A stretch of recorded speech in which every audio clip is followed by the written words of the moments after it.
Susah banget tuh adik cowok.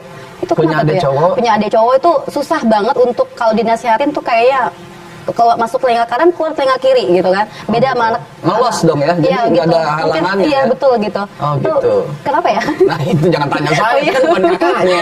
Kalau saya orang tuanya bisa saya jawab.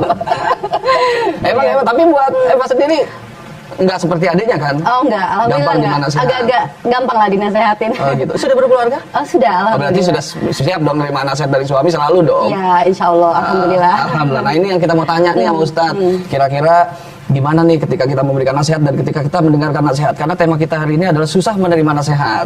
Nah Ustadz, gimana nih Ustadz? Kalau kita dinasihati orang terkadang kayaknya kayak nggak nerima gitu ya. Iya. Kayaknya lu aja belum bener, kadang suka keluar kalimat itu, lu boro-boro lu nasihatin gue, lu sendiri masih begitu kelakuannya, atau mungkin sebaliknya kita yang benar-benar udah deh masing-masing aja. Nah gimana tuh buat orang-orang yang seperti itu dan buat kita, saya pribadi. Iya, sebenarnya kalau kita ya mau belajar itu, sebenarnya Al-Quran itu isinya kan nasihat semua. Al-Quran sendiri isinya nasihat, hadis sendiri juga isinya ada nasihat. Ada juga apa yang harus kita kerjakan, tata cara sesuatu tentang syariat itu ada. Tapi yang jelas kalau full nasihat rata-rata itu di Al-Quran. Ya. Nah, pada waktu kita itu ada seseorang memberikan nasihat, dan kita dengar nasihatnya itu baik dan benar, apalagi kayaknya ini ayat deh yang diucapkan. Kita harus belajar memahami satu kalimat sami'na wa ata'na. Sebenarnya itu aja, yang paling mudah itu. Saya mendengar dan saya mengerjakan. Udah, jadi kalau ada seorang menasihati kita, siapapun orangnya, yang muda, yang sudah tua, yang seorang ustadz, seorang kiai, atau orang biasa, ya kalau itu nasihat buat kita, dengerin aja. Karena pada waktu kita mendengarkan nasihat yang baik itu Allah itu sebenarnya memberikan rahmat kepada kita. Wa idza quri'al Qur'anu fastami'u lahu wa ansitu la'allakum turhamun. Jadi jika diperdengarkan ayat-ayat Al-Qur'an, maka dengarkan, perhatikan agar kamu mendapatkan rahmat. Jadi nasihat itu mirip seperti Al-Qur'an yang isinya nasihat, sama. Kalau kita mau mendengarkan, memperhatikan, di dalam firman ini Allah sudah memberikan jaminan. Allah akan memberikan rahmat. Nah, pertanyaannya adalah kenapa sih kita kok susah sekali mendengarkan nasihat?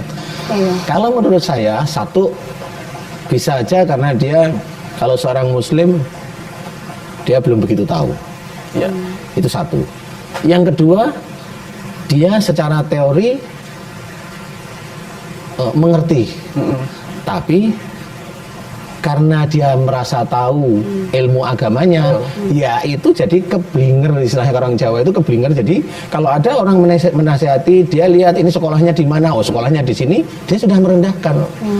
Nah, kalau merendahkan, dia kena dosa lagi. Dosa merendahkan. Dosa merendahkan orang lain. Merendahkan saya. Double berarti. Iya. Saya udah rendah, nggak usah direndahkan. Jadi Dosa merendahkan. dosa merendahkan orang lain itu dosa, sebenarnya nggak boleh. Jadi itu hal-hal yang harus kita pahami. Siapapun orangnya, mamanya Allah memberikan kelebihan bahwa dia itu pendakwah, mamanya, atau Allah memberikan kelebihan dia itu memahami tentang agama. Siapapun orangnya memberikan omongan, ya sudah kita dengerin aja. Jadi kita seperti orang yang melihat kita itu kayak kita itu seperti orang bodoh. Biarkan orang itu melihat kita seperti orang bodoh. Yang jelas itu kita bisa mengamalkan firman Allah, sunnah, dan mengamalkan hadis. Udah. Karena apa? Karena nilai plusnya kita itu bukan di depan manusia, tapi di depan Allah. Nah, ini yang kadang-kadang orang itu tidak sampai berpikir ke arah sana. Ini kalau kita belajar gimana kita harus, umpamanya seperti ini. Seorang istri diberi masukan oleh suami, apalagi masukannya ayat-ayat Quran, hadis Nabi. Nah ini susah. Nah ini kadang-kadang ada istri yang baru, nggak usah bawa ayat. Saya itu nggak bawa ayat, saya itu ngomongin ayat, kan sudah salah deh sudah. Gitu ya. Tunggu sebentar. Begitu. Iya, aku kalau ya mungkin agak egois kali ya Ustadz ya, mungkin karena ngerasa, karena kan para istri zaman sekarang kan karena mungkin bisa cari uang, jadi mungkin lebih dominan kayak lebih egois gitu ya. Benar nggak sih? Kamu nih udah Bukan? keluar kalimat ini. Itu akibat dari apa yang kita lakukan. Akibat, iya, Nanti iya. Ustaz bantu. Jadi egois. Jadi kalau dinasehatin dablek. Iya. Betul ya? Iya, betul. Berarti sama dong sama adiknya. Iya, Saya sama. tadinya Beda susah. dikit, Pak. Iya. Beda dikit, Pak. Wajar kalau adanya nggak mau menerima nasihat, karena kakaknya sama gitu. Iya. Jadi intinya adalah memang kita harus mau dengerin apapun, namanya kayak maunya kata suami, dengerin aja. Kalau ini baik dengerin. Karena di sebelahnya nasihat dari suami atau nasihat istri ini sebenarnya ada rahmat Allah. Jadi bukan istri atau suami yang akan memberikan rahmat, Allah nanti yang memberikan. Betul. Suami atau istri yang memberikan nasihat ini adalah jalan aja kita mendapatkan rahmat. Nah kalau sudah rahmat, pasti hidayah akan digelontorkan oleh Allah Ta'ala. Nah kalau sudah hidayah, petunjuk, termasuk salah satunya adalah rizki yang akan diberikan oleh Allah Ta'ala, keluarga sakinah, mawadah, itu akan diberikan anak soleh, soleha, seperti itu. Tapi kalau memang bisa berdoa, ya Allah, ya aku mohon agak ditinggikan dikit, nah itu yang agak susah. Ya itu Itu urusan. Genetik gitu istilahnya. itu udah takdir kan. Udah takdir, nggak usah kalau yang Nggak itu. bisa diganggu-gugat Jadi lagi. sebenarnya rahmat itu sangat besar. Makanya mendengarkan seorang memberikan nasihat kepada kita, yang mendengarkan dan mau, itu sebenarnya rahmatnya lebih banyak daripada orang yang memberikan nasihat. Karena orang yang memberikan nasihat, dia ada satu hal yang harus dia perhatikan. Yang diperhatikan adalah satu ayat. Kabura maqtan indallahi an taqulu ma la taf'alun. Jadi kemurkaan Allah amat dekat kepada orang yang menyuruh orang lain berbuat baik, tapi dia tidak melakukan. Nah, Ini sangat penting. boros nanti amalnya. Sekarang bagaimana nih Ustaz? Kan kita nih acara ini adalah dalam bentuk nasihat juga. Berarti yang pemirsa kita adalah orang yang mendengarkan nasihat. Rahmatnya lebih banyak yang mana berarti? Rahmatnya lebih banyak, ya kita lihat kalau yang mendengarkan nasihat, umpamanya yang melihat itu, pemirsa itu melihat itu benar sesama, dan beliau itu oh ini benar, oh ini benar, terus selalu benar, kemudian kalau benar, kemudian membaca Masya Allah, Alhamdulillah, terus seperti itu, nah ini rahmatnya akan lebih besar. Lah yang kita ini, saya pada waktu memberikan begitu, saya harus berpikir, saya sudah melakukan apa belum? Kalau saya belum melakukan, nanti saya harus berdoa, Astagfirullahaladzim, ya Allah saya belum bisa melakukan. Itu harusnya seperti itu. Baik, berarti buat pemirsa Sobat Sejagat dimanapun Anda berada, bagi yang mendengarkan dan melihat acara ini, kemudian dinikmati, terus dirasakan, dan kemudian bisa diamalkan, mudah-mudahan menjadi rahmat. Jadi jangan kemana-mana, setelah yang satu ini kita akan kembali. Ustaz, efek atau dampak buat orang-orang yang susah menerima nasihat, ya itu ada nggak sih, dan apakah ada penyakitnya atau bagaimana, silahkan. Ada. Insya Allah kalau susah mendengarkan nasihat itu larinya yang paling ringan itu kolesterol.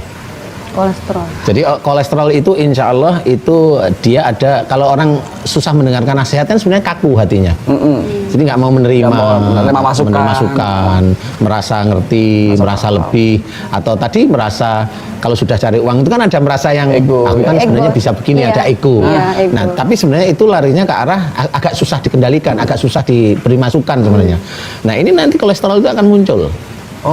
Kolesterol pasti akan muncul. Karena kenapa saya bilang pasti?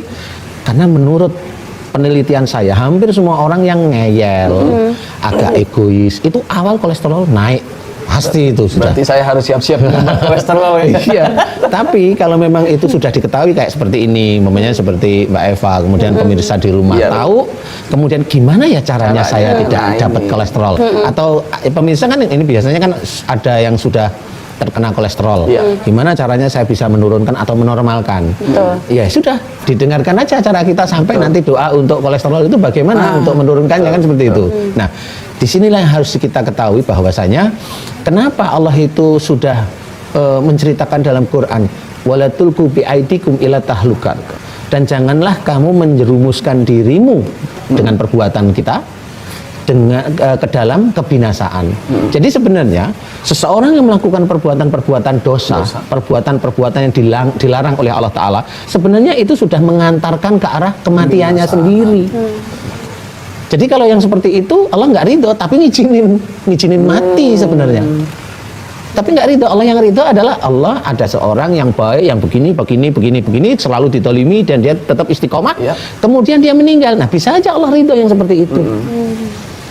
Tapi orang yang meninggal karena dia berperilaku kurang baik belum tentu Allah ridho, tetapi Allah mengizinkan meninggal. Ya, tapi belum tentu ridho tentang kematiannya. Maksudnya tidak husnul khotimah. Belum tentu husnul khotimah. Itu maksudnya. Karena begini seperti begini nih. Orang merampok berhasil. Detik itu berhasil, Allah mengizinkan itu berhasil, tapi Allah nggak ridho. Akhirnya yang merampok ketangkap. Nah, itu karena Allah tidak ridho dan ini prosesnya seperti itu. Jadi itu pun dengan sakit kita. Sama dengan sakit kita.